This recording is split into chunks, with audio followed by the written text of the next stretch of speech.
Okay. Well, to me, you know, watching you in this movie, it seemed to me like you were in your element. Being out on that stage, I mean, was this tailor-made for you, Hugh? It seems like it might be, it wasn't. It was exactly as the script was written, but I think both the roles, for Christian Bale and myself, were kind of perfect for us. You know, it's my characters are, at the beginning anyway, very sort of optimistic, happy, enjoys his life. He's married and life is good and natural on stage, enjoys being on stage and that entertainment aspect of being a magician.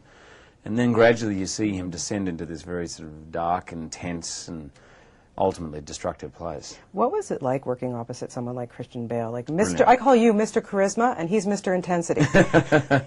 Well, no, Christian's got many more sides than I think than I've seen in many actors. The guy is fearless and incredibly truthful in his work, unbelievable integrity, and I've always sort of admired his work, but now that I've worked with him, he's gone to another whole level for me.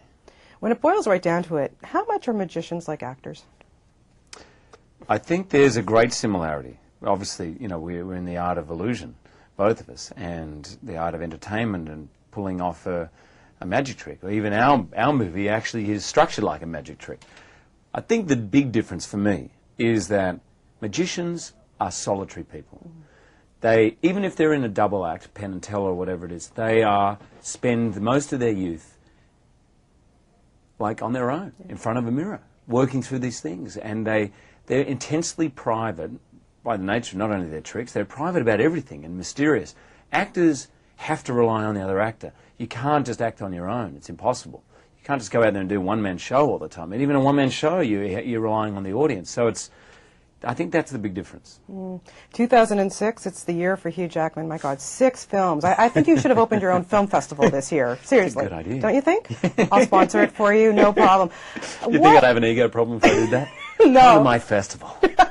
The Hugh Jackman film. I love it. You know, quite a year. You just came off redoing Peter Allen in Australia. Like, I mean, oh my God, doing it there must have been phenomenal. It was kind of insane. And we did it in a big, so I was having all my rock star dreams. Yeah. I was doing it in front of 15,000 people. It was kind of crazy. Well, Peter Allen's hometown, I mean, my God, you know. Yeah, it went a little nutty. It was great. Did you ever think about... I didn't realize how mauled you can be by relatively older women. Yeah. I went out into the audience, and I've got to tell you, at one point I got dragged off the stage into the crowd. Like, I thought, this is the mosh pit with women over 50. I thought, this is going to end up in a lawsuit. Would you ever consider touring that in North America, or are you kind of done with it No, now? I consider it. I'm thinking about it, that's for sure. I really love doing the role. You know, yeah. We'll see. I saw Peter Allen 20 times in concert. What? I was one of his Toronto, biggest fans. Yes.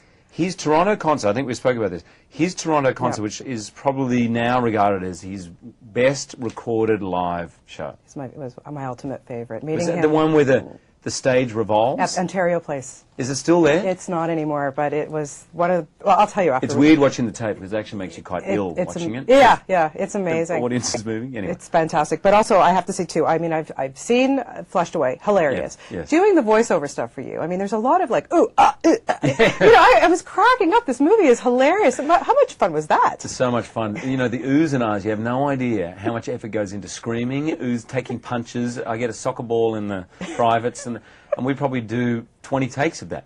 And one session I went in and only did screaming and yelling and reactions. Ooh, ah, oh! I've never screamed so much in my life, you know, falling, because Roddy falls from a great height all over the place. Exactly, and then the tables turn in and I see the fountain and I'm like, my heart goes out to you. Like, that must have been an emotionally draining experience. That was probably one of the most challenging things I've ever done on film. And working with Darren was a great pleasure, a joy and a privilege. Yeah. Well, Hugh, I feel very blessed at the moment. I mean, a movie with Chris Nolan and Aronofsky, the stars. And Baz Luhrmann coming up. Yeah. I mean, my God. Very happy. Well, just my only wish is that you bring that Peter Allen show back to bring it to Toronto, please, because I will be in that front row. And this time you need to drag me up on stage. Oh, really? Yes. You're not going to upstage me, are you? I might have a few tricks up my sleeve, too. I bet. Thank you so much.